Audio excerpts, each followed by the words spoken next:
Hello. Good, you can hear me. My name is Mark Isett. I'm a journalist. I comment on architecture, city planning for Swedish National Radio and TV. And this is Kai-Uwe Bergmann. An applause.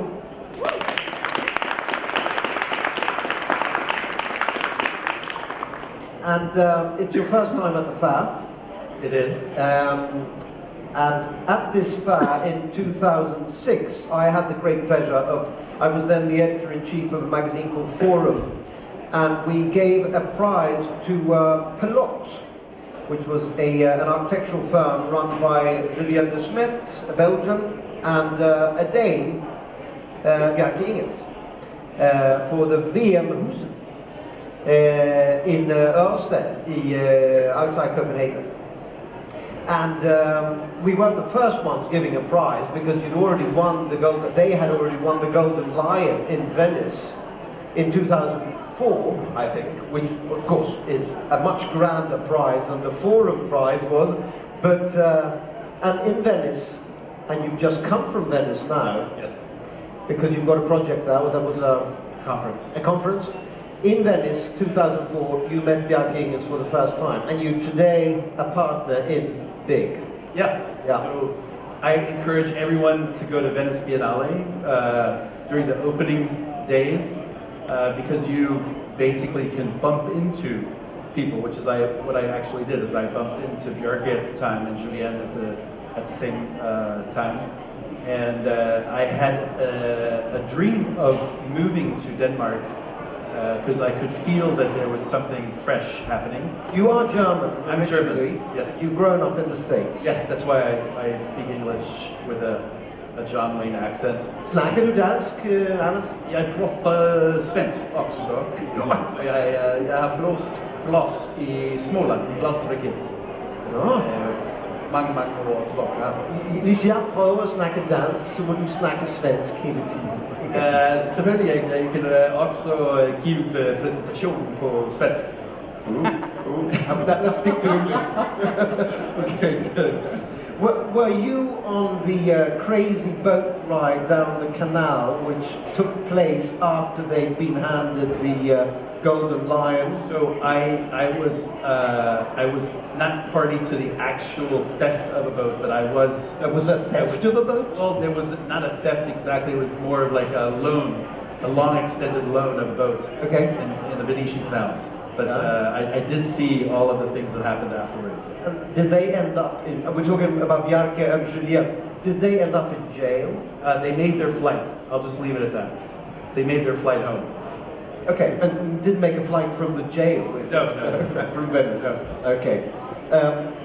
So tell us about Big. I mean, Big is a snappy name. It's a really cocky name. It stands for Bjarke Ingels Group, but it also stands for really grand ideas, right? Yeah, I'll go back and actually explain plot. The precursor to Big, of course, is plot. And I think it's very interesting when you think about the thinking that goes into any kind of a firm name or an office. Plot is, of course, the plotter that plots out the drawing. It's also a plot of land where you would have a site to build a building. And Bjarke oftentimes has said that any good design or any good building needs to have a good plot or narrative. So when you think about how much thought actually went into the conception of plot as both narrative, site, and the technical aspect of creating a drawing, Big, I think, was a way for Bjarke to already approach the field of architecture and thinking in a way that was about bigger ideas or bigger things than just starting an office. When he was just 30 people with a name like Big, we were actually able to talk about larger plans than we were actually working on at the time. And how many are you today? We're about 600 architects and different professionals in 4 office locations. Copenhagen, New York, London and Barcelona. Okay, okay. So it is a success which is without comparison, really, in the architectural world. I wouldn't say that. If you remember Richard Rogers and Renzo Piano, they were in their late 20s when they actually got the Pompidou Center. And I think that architecture is a field that in some respect doesn't necessarily love its young. It's one where you have to build a reputation, you have to show that you've done something before you perhaps get the first one. And I think that there is a lot to be learned from other professions where innovative thought can come from anyone. And certainly the students that are coming out of schools today have far more technical skills than I do, even at this age. So I think we should look to anyone providing stimulus and really intelligent thought. It shouldn't be a field of that time and experience is the sole decisive factor. So I think that what Bjarke and Julien and a whole generation of Danish offices have done is to open up the possibility of thinking in architecture as opposed to just doing in architecture. So as a result of your success, there have been more young architects straight out of school who've been had the guts to start their own company, do you think, rather than go into the big firms?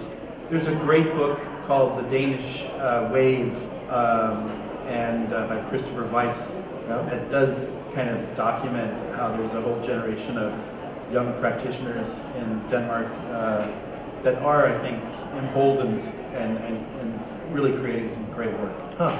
And I went and saw the exhibition you had at Blocks a couple of weeks ago, and it is so not Danish, is my impression. I don't know if you agree with me, but Danish architecture, if you go back, say, 25 years, was the 90-degree angle, right? Or octagonal, possibly, with the Henning Larsen's work. And then along came Bjarke and Julien and just made these organic shapes which were just so wacko in comparison. I wouldn't use the word wacko because I think they were very pragmatic, and I do believe that the difference between the Super Dutch and the sort of formalism. What does Super Dutch mean? Well, the Dutch movement that was happening in the 90s and early noughts. Correct. Yeah. And MBRDV. That was, formalism and pragmatism. And I think what Julien and Bjarke have done, and also the successive offices, is really to bring a social layer, a social context to that form giving. So I actually, the talk I'm going to give and show a couple of projects is about how do we give form to that which is not that yet here. Go ahead, and we'll chat a bit more after. Okay. So the word for architecture in Danish is formgiving, giving form to the future, giving form to that which is not yet there. And the exhibition that Mark just was mentioning is actually traveling from the Danish Architecture Center to the Triennale in Milano. So if any of you are going to the Salone in a few months, you'll also be able to see it there. But I think there's this incredible kind of creative energy that a big kind of pool of Lego offers us. And what's wonderful in the Lego is that it's a finite number of objects. Yet the child's mind allows for an infinite number of possibilities within a finite number of materials. So if you think of architecture as a finite number of materials, contractors, subcontractors, we as architects, as visionaries, should have an infinite number of actual forms that those finite numbers can take. So we had 22 of our built works actually rebuilt in Lego by Lego enthusiasts. These were not commissioned by us. These are just normal people that are building things out of Lego, and they're inspired by our work. Additionally, we show another 100 projects in the exhibition and show kind of how those projects came into being. So I really hope and encourage if you are traveling to Milan to see it. William Gibson is a writer. Neuromancer is a book that came out kind of in the 80s, I think, and it heavily influenced Bjarke's thinking.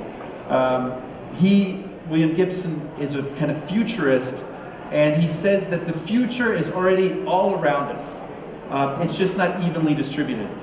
What he's saying is that it is your kind of task as a visionary or as someone who's thinking of the future to look at where these futures are actually occurring right now and to make those connections between the bits to create a bigger kind of path forward. So if we think about, we have this world and it's a finite number of resources. So really our approach to how to deal with these finite number of resources is really our responsibility as architects. And I think I'd like to show you through a sort of series of projects from the smallest to the biggest, grandest kind of ideas, how we think about this. So we're going to start off very small, 15 square meters.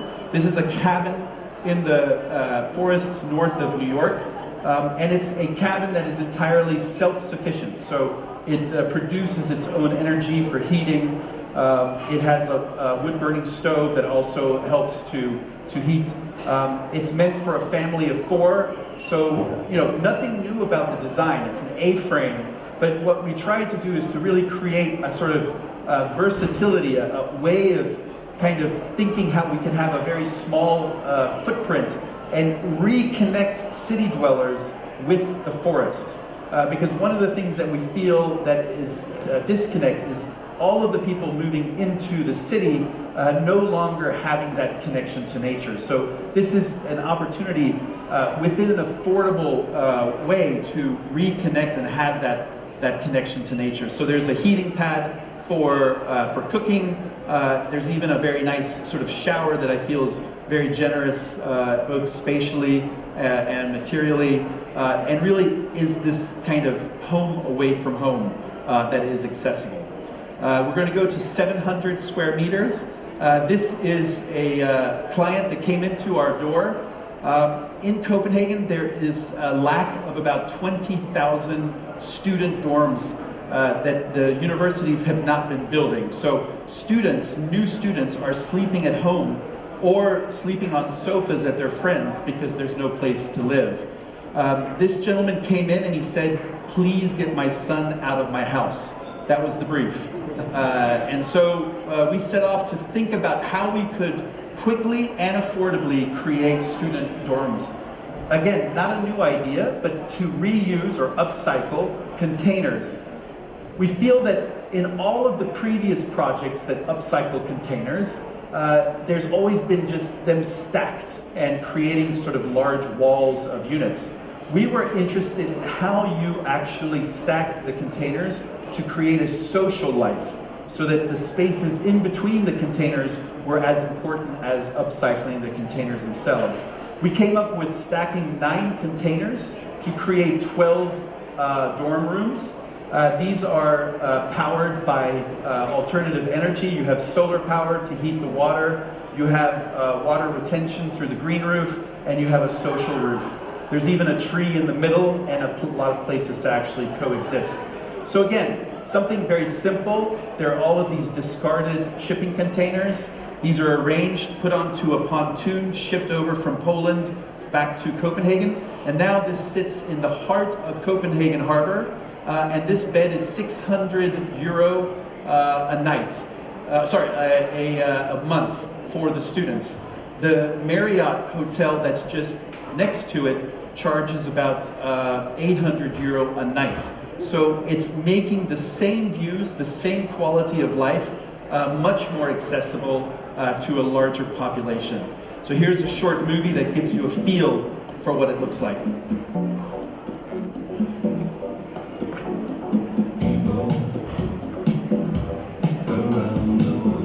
So this is something that we have co-created and co-developed because we wanted to prove that this was actually a design that could work. So you're living right on the canal. I'm not sure how many of you want to be a student again so you can actually live in a place like this, but I certainly would. So the city of Copenhagen, after the first one, has ordered 5 more. All 72 dorm rooms are now filled with students. So this is a concept that can actually work.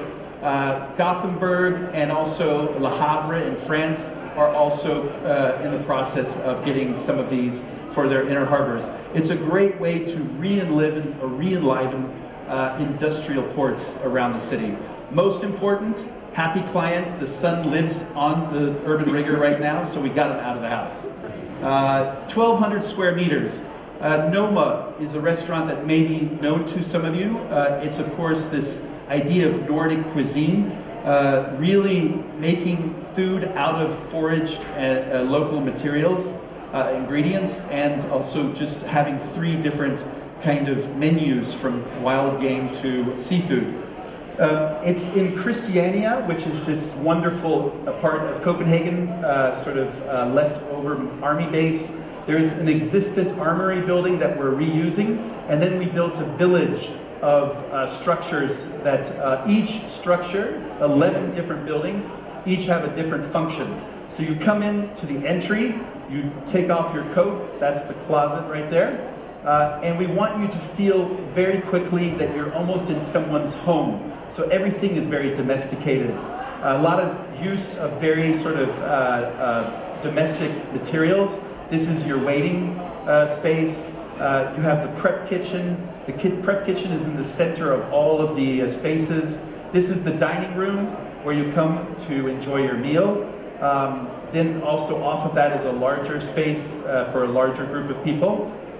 The materials all speak to the function of the space. So this is the barbecue pit out of Corten steel. And then the greenhouses where they actually grow a lot of the food that you are going to have and eat. We're up to 1,400 square meters. This is in Kistefos, Norway, an old textile mill.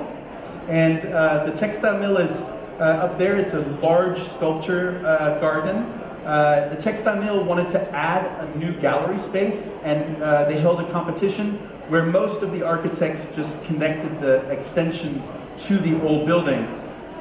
We noticed that there was this loop of sculptures in the forest to the south.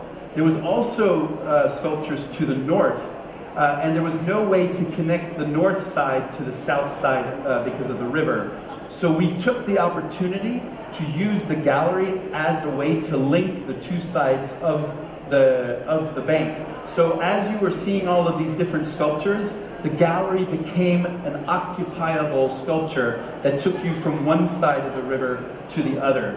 And so it really helped the entire kind of sculpture park function much, much better. So it goes from a sort of 3-story space to a single story. We use only straight elements in the metal siding to make the curve. The glass is the only sort of investment in sort of a double curvature. Also on the interior, only straight elements to provide and create that perceived curve. You have a view back to the textile mill, and this is what we envisioned to be, and this is how it actually appears and is right now.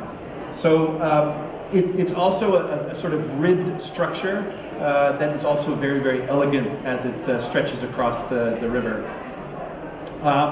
We're going up to 7,000 square meters. We're working in all scales and also for all types. So this is in the northwest neighborhood of Copenhagen, and it's an affordable housing project. Most affordable housing projects, like Fisksätra outside of Stockholm, they are just blocks of housing with each room right above the other. Every room is very similar in every apartment. We wanted to see if you could stretch those rooms out to create a variety of spaces. So we have a sort of generosity that is also made and integrated into this project. It also allows us to use prefabricated elements in a very organic way. So these are prefab elements that are placed, and the spaces in between the bedrooms create this very sort of 3.5 meter tall space in between the two bedrooms. The bedrooms are more intimate, of course, and you can also then move through this building as we take out different of those components. Also the out terrace, we push back the glazing into the living room so that each of those living rooms has an outdoor balcony to enjoy the space. 11.2 thousand square meters. A great project, the Lego Museum in Billund. Of course, everyone knows that Lego is a Danish kind of creation. And what's very special about this project is that it took the place of the old City Hall. So when you actually go to Billund, this is where the City Hall used to be. But because of the rearranging of the districts, another city took over the City Hall. So suddenly this was open. The Lego company employs half of the population, and so they wanted to create a capital for children. This is a building that is entirely open and accessible to the public on the top surfaces as well as the ground level.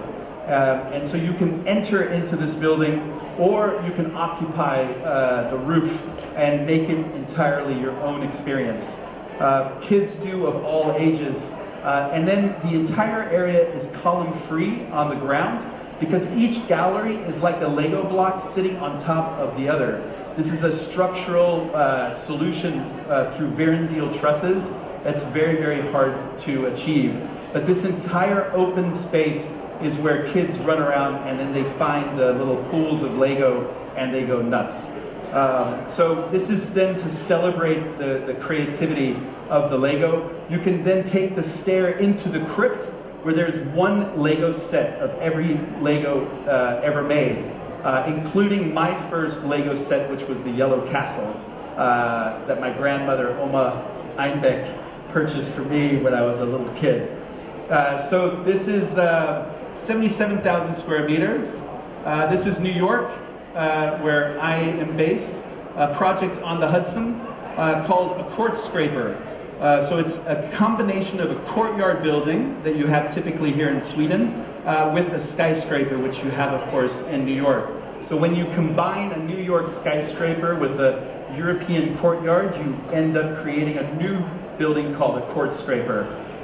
And this also takes you from the edge of the Hudson at around 2 levels all the way up to about 42 levels at the peak. And you can see it here, its relationship to the city of New York and to Manhattan. So just as Central Park is the heart of Manhattan, we have the same proportioned courtyard space that is the center of our building. There are about 705 units here. The courtyard is this multi kind of landscape space. Imagine living in the center of the city in Manhattan and hearing birds chirp, waking you up on a Sunday morning. So this was our chance to sort of show how we can take our European thinking and combine it with sort of American development principles.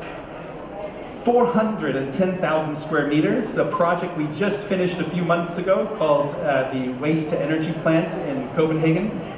It's of course serving and providing electricity and heat to the entire city, as well as a recreation where we're kind of rewilding infrastructure. You can walk up this, you can of course ski down. It's replacing all of that. So that's a 60-year-old energy plant, which will in the future be taken away as this plant is taking, sort of replacing that older one. You take a ski lift, so please, all of you, come to Copenhagen, learn how to ski in the flattest country of Europe. Then inside the guts you have the power plant, And here's just a little sort of film that shows you when it was still in the process of what it feels like. It's a plastic mat that's recycled plastic that creates the same feeling, the same kind of resistance and friction to your skis. And these are kids that are in the sort of freestyle and extreme ski club of Denmark. So it's now almost becoming kind of a postcard moment for the city. Just two more projects, 710,000 square meters. This is our latest project for Toyota, and I'm going to let Bjarke talk about it. Please turn up the volume. Turn it up. Let me take you through our thinking as we designed the master plan with Akio and his team.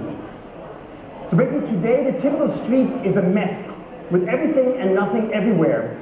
So we started by splitting the typical street into 3 separate forms of mobility. The first type is the faster transportation, and every vehicle is autonomous with 0 emissions, and street trees create the necessary distinction between people and vehicles. The second type will be an urban promenade shared by pedestrians and slower personal mobility. And the final type of street will be a linear park with paths for pedestrians only. So imagine walking from one part of town to the other, moving only through a park. So these 3 types of streets will then weave together into a woven grid of 3 by 3 city blocks, each framing a local park or courtyard. This not only creates a more serene living environment, but also provides a wide variety of intersections between various kinds of users, between humans and animals and vehicles and even robots. And this also helps accelerate Toyota's testing of autonomy and smart city infrastructure. So this is one of the city's typical blocks. The roofs are clad in photovoltaic tiles to power the city.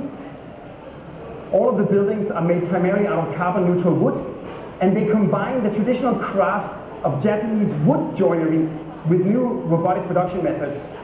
In a way, we can preserve and evolve the old traditions through new technology.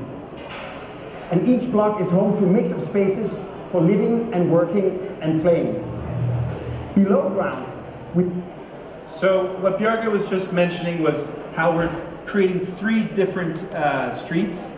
As you can see, some that are purely autonomous, others that are shared, and others that are purely pedestrian. The yellow and the pink are the ones that do not have the vehicles driving on them. They are then surrounding a public square. So we can morph these streets based on the scale of buildings and also on the needs that are in the area. So Toyota is reimagining, transforming a former factory site outside of Tokyo into this new neighborhood. So it's about 270 hectares of development where the first phase is just starting right now. Again, it's really celebrating Japanese wood joinery, finding ways to, we're working with the largest wood home manufacturer to find out how the wood technology that they have, both from traditional as well as advanced CNC milling, can also be used to create the architecture that we have there. And then finally, showing New York, where I've been working for 6 years. This is New York in the 1930s, where you have all of the sort of water is entirely commerce. There's really no one living along the water. It's entirely ships coming in and warehouses and goods and railroads. It was very dangerous to live along the waterfront. The biggest revolution in New York in the last 15 years is that more and more of that commerce has moved out and replaced with parks, replaced with actually people activating and enjoying the waterfront. Of course, 6 years ago, we experienced Sandy, the superstorm. It knocked out light to most of the city, and 200,000 people were homeless for a bit of time. So we were asked by the city to look at ways to protect the entire city of Manhattan against sea level rise. We came up with a project called the Big U. The Big U is flood protection, but also not forgetting that it's not about just engineered solutions, it should also be humane solutions, social integrated human solutions. So we looked at all of the activities that people have around the waterfront, and we created a string of kind of social spaces that protect during the storms and the sea level rise, but also allow for you to play and to enjoy better connectivity. So in the future, you'll be able to ride a bicycle in New York for 10 miles without crossing a single street. I'm very happy to sort of announce that this has actually been funded. The first phase is starting construction, $1.2 billion, and Mayor de Blasio has just announced $10 billion to build the entire flood protection system around. So we started very small, and I wanted to sort of show you sort of larger visions that we have in giving form to the future. Thank you.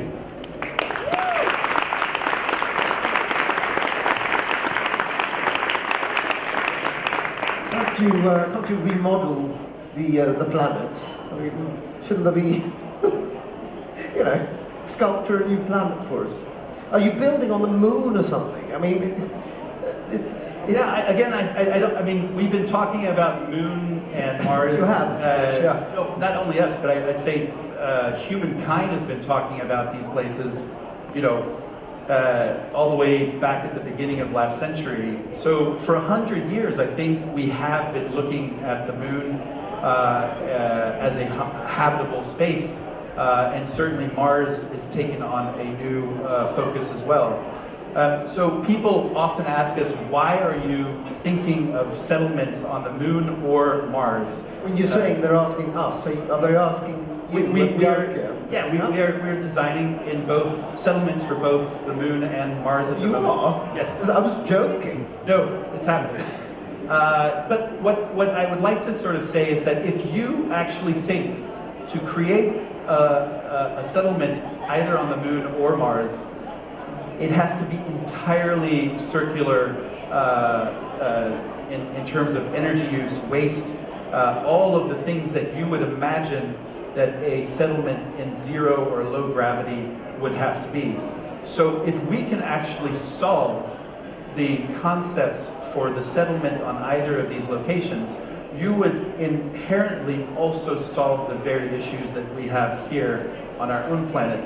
Because I think we have to move towards a circular kind of economy of both not necessarily wasting materials or wasting energy. And that's why we do believe that by using our thinking in those extreme locations, we could actually also solve a lot of the things here at home. And who's asked you to design something for the moon or Mars? I mean, it is accessible on our website. So Mars City has been contracted to us by the United Arab Emirates. Think about it, the Bedouin of the Middle East have lived in some of the most extreme conditions on this planet. Yes. They've dealt with limited resource of water. They have to conserve energy. They have to know when to use their bodies and when not to. They've discovered animals such as camels that can transport them over long distances. So the Bedouin now, today's Bedouin, actually see themselves as very well positioned to start to think about not how to get to Mars. They leave that to the Elon Musks and the Jeff Bezoses of the world. They actually are considering, once you get there, what happens? And they are talking about the software instead of the hardware. And so they've asked us to kind of conceptualize what a settlement on Mars could be. Let's open up for questions from the audience straight away. Hands up.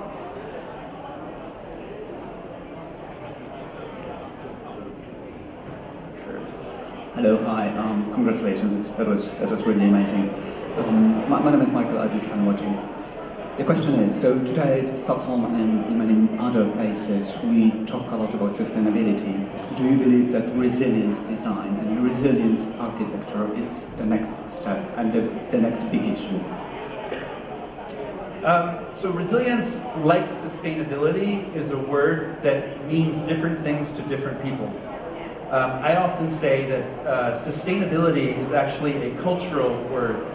Americans view sustainability as a checklist of materials, And either I have enough bamboo flooring and I have enough recycled yogurt countertops that makes my building sustainable.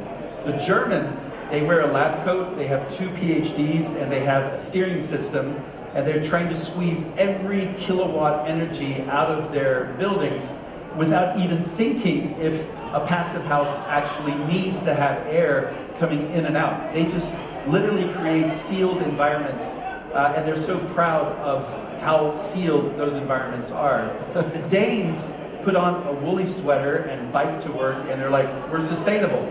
Like, there's no degrees, there's no checklists, they just are Danes.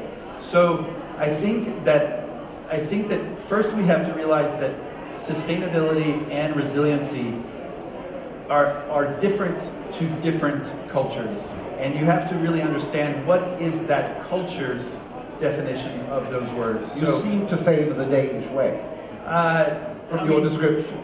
No, I think actually what we do in our practice, we have built buildings in about 11 different certification systems. So we see every certification system as having certain validity. Our idea is not to be bounded or restrained by those certification systems, but to think more holistically. That's why we came up with the word, or the term hedonistic sustainability. Hedonistic sustainability. Which is, that sustainability isn't about doing less with less. We just need to become more intelligent with how we use our energy, and perhaps you don't need to necessarily save on energy if all of the energy is coming from the sun, because if we have an overabundance of solar energy, and it can literally, if certain solar farms are able to feed all of the different regions of the world, then we suddenly don't need to worry about conserving it. We can use it with abandon. So what we would like to talk about is, where would solar farms literally feed the rest of the world? And then why don't we have a conversation, an intelligent one, about how building and investing in that region and running a cable to where you need it would suddenly spark entirely new conversations than we're having right now. So I think we're bounded by sort of national political sort of lines, as opposed to having a human conversation, a global conversation about sustainability.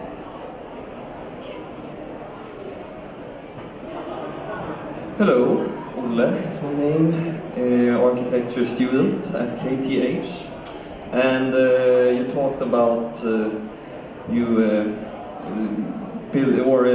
collaborating with the, United Arab Emirates for the Moon Project. And of course, Bjarke Ingels recently met right-wing extremist President Jair Bolsonaro in Brazil for some time ago. How do you reflect on working with dictators and oppressive regimes? Are there assignments that you say no to? We have, of course. I'll speak directly to the question about the image that was taken. Look, first off, Bolsonaro in no way should be condoned. We as an office do not condone the sayings or the efforts. I want to make it also specifically clear, we're not working for Bolsonaro. We are working for the National Park Service, or the National Park Agency, to look at how to improve the economic abilities in the northeast of Brazil, which were affected heavily by the forest fires. I would just ask the question, Bjarke spent 3.5 weeks in the month of January traveling through 6 different Latin American countries because he wanted to learn about the situations that were happening there. I would look for engagement out of everyone. It's very easy to be an armchair critic of the policies that are happening globally. I feel that if something like the Amazon fires have happened and we truly care about the Amazon, then perhaps it is about engaging, finding out what the issues are, supporting in some way that we could bring either our own thought or thoughts of others into that situation. Specifically to the northeast of Brazil, there are no job opportunities. There's the tremendous high unemployment. There is very little chance for someone that grows up there to do anything but be in agriculture. There's no support for the agriculture, so they use slash and burn techniques to actually create fertilized earth the fastest. So slash and burn is the actual root cause of the forest fires. If we can actually start thinking about how to offer a variety of economic possibilities for the people in the northeast of Brazil, then perhaps they don't have to slash and burn. So it's a much more complex conversation to have than just a clickbait kind of Bjarke is working for Bolsonaro discussion. Because first, ask the question of why Bjarke was there and how big is intending to work there. But Kai-Uwe, it's a reasonable question. Yeah. I mean, and I suppose you had that discussion at the office. Should we take this on or not? Of course we do, and you asked in the beginning if we've walked away from projects. We started a project in Korea for one of the conglomerates to do a solar research facility. I suppose we're talking South Korea now, South rather than North Korea. And, you never know. No. In halfway through the project, they literally changed it into a drone manufacturing plant, because they do everything from TVs to solar panels to telephones to drones. And we asked the question, how are these drones to be used? And they wouldn't tell us. So we pulled out of that project. That's also a known fact for anyone who wants to read up about it. In Kazakhstan, we were working on a national library, which we felt was a way for the general public to become smarter and more intelligent about their own situation. And when it turned into a glorification of the leader, we pulled out of it. So these are questions that arise, of course, each and every day, but we felt that the engagement, working for the National Park Service in the United States doesn't mean that you're working for Trump. We just have the same opinions about Donald Trump as we do Bolsonaro, but to not engage with the entire country of the United States because they have a very strange leader, a democratically strange leader, I think is really looking at the situation not necessarily of one with engagement. So we would rather engage than to have armchair kind of criticisms of places. How would you say that you're perceived by your fellow architects? I wouldn't know how to answer that question other than there were, at the exhibition that you saw in Denmark, I think 150,000 people came in 6 months. So if that's a Danish architecture center, I think it's the largest kind of exhibition that they've ever had. And it not only brought in the profession, meaning the students and the practitioners, I think it also brought in a lot of people outside of the profession. So I think, we're not here to design projects for the critics or for a small subsect of society. Our work, I think, is really trying to engage with as many different types of people and with humanity. But I've recently moved to Copenhagen, and I was actually expecting the Danish architects to be a bit skeptical towards Bjarke Ingels' group, to think of you as producing a series of one-liners. But I find they don't. I mean, I don't know. I would say to build something like the Wastetoenergy plant is not a one-liner. It took 10 years. It took successive governments, multi-discussions about waste to energy, to recycling, to circular economy.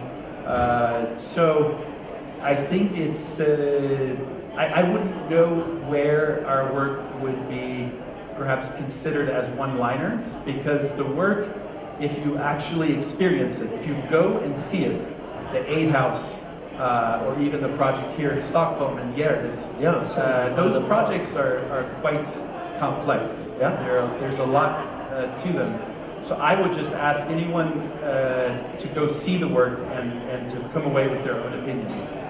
But I think it's got to do with two things. Partly your massive success that you are so written about that I suppose would make any other architect slightly envious.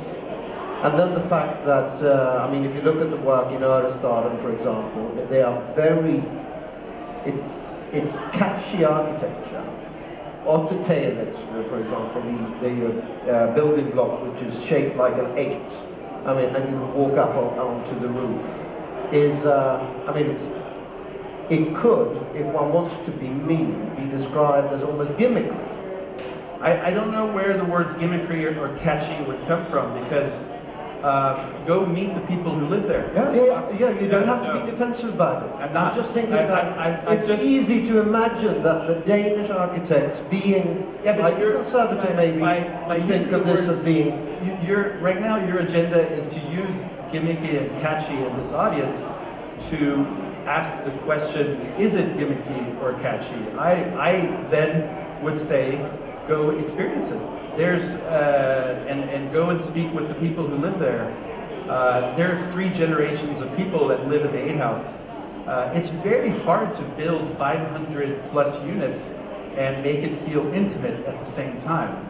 So the experiences and the lessons that we learned from the 60s and 70s, building all of these million-unit cities like Fisksätra and the other ones around Sweden and around Stockholm, we learned from those experiences, and Aid House is an actual evolution of large-scale kind of housing that is not only housing. There's schools, preschools, post offices, there's shopping opportunities, there's office space.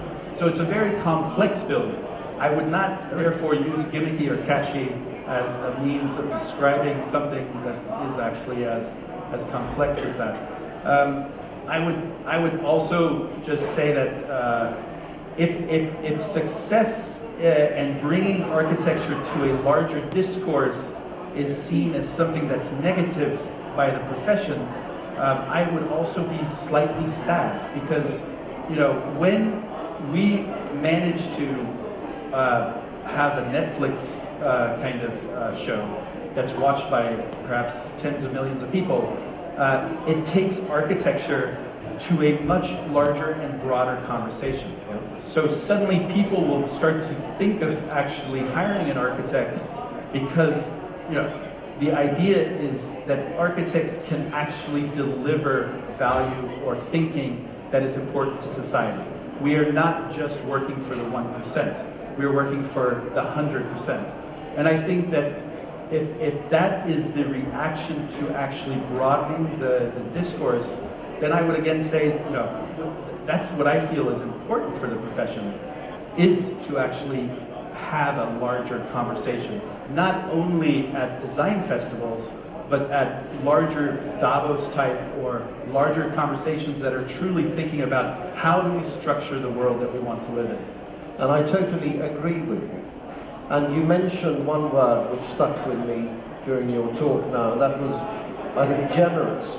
Because that's the impression you get when you look at these buildings, that you are taking sometimes a massive plot of land, and you are actually giving something back by making it possible to get up onto the roof and go down skiing, for example, or climb the walls like you can do in both Örestaden and with the power plant, for example. So you're adding an element of accessibility there, and I think that is what has been lacking many times in Danish architecture, and most definitely is still lacking in Swedish architecture, that you merely take this massive plot of land, and the only one who is happy are really the ones who own the building or own an apartment in the building. and no one passing it notices it. Yeah. So there's an accessibility there, which is, I think, unique for what you do. Very important for us to always look for the public benefit. The 8 House could have been a building that is just for its inhabitants, but the ramp is actually a space that's for everyone. Yeah. So for us, you know, an energy plant is generally within a city a zoned off gray area on a map. Here, it's actually becoming one of the most kind of activated spaces in the city. So that's also for us extremely important, is how to make things both accessible and that feeling of generosity. Do we have any more questions from the audience? We have time for one more, I think. Yes. Hello. Just when you start a new project, is there like a process or methodology or even a philosophy that you follow as you're going through answers? Yeah, I think our process of thinking, so we do have a very kind of rigorous kind of design process, is to truly find in each project an essence that will sort of drive the conceptual concept, and that could be its construction, it could be its kind of climactic footprint, it could be something entirely different. That's not to say that we don't think of all of those things at the same time. It's just that one is a driver, or is kind of the focus. And when you look at the buildings, I think do look at what is the driving force within the concept. Again, for the power plant, it wasn't construction, it wasn't, it was very much driven by program and bringing the element of recreation to a non-recreative kind of building type. So we wanted to create a hybrid building. It's similar to Via in New York, where we through form create the Quartzscraper. But I think these instances where we're able to kind of either through program or form create a third typology or a new typology of a building is very interesting to us. Isn't the example from Norway a good one to stress that? I mean, you could equally well have just made a covered bridge, so to speak. Yes, so for us, it falls within social infrastructure that you can, infrastructure is often the realm of engineers, and we as architects don't build bridges, we don't build dams, we don't build energy plants. So we feel that actually infrastructure is an incredible area where architectural thinking, urbanism, human qualities could actually be brought to those elements, so that a covered bridge can turn into an art gallery and become a sculpture within the sculptural landscape is exactly how we came with that concept. Or the flooding wall in New York, which of course we have Kristianstad here in Sweden, which is a dam, which is surrounded by a wall, and that wall has no other function than being just a wall. And this wall is a recreational area. It's a direct reaction to what happened in New Orleans, where, of course, Katrina did the same kind of damage. There, the engineers came in, and 2 years later had built a kind of 12-foot gray concrete wall that completely disconnected the Ninth Ward or the neighborhoods from the water. So who would want to live next to a gray wall? Our idea was really to create a space that everyone would actually want to live next to and to enjoy, and especially because the raining events and the flooding events happen 0.001% of the time, that you actually are taking advantage of all of the other time to enjoy the investment. So we're really thinking that large infrastructure projects have hundreds of millions, if not billions of dollars of investment, and it takes very little kind of architectural thinking to add a lot of value to those kinds of investments. Thank you. Yes. Thank you so much. Thank you.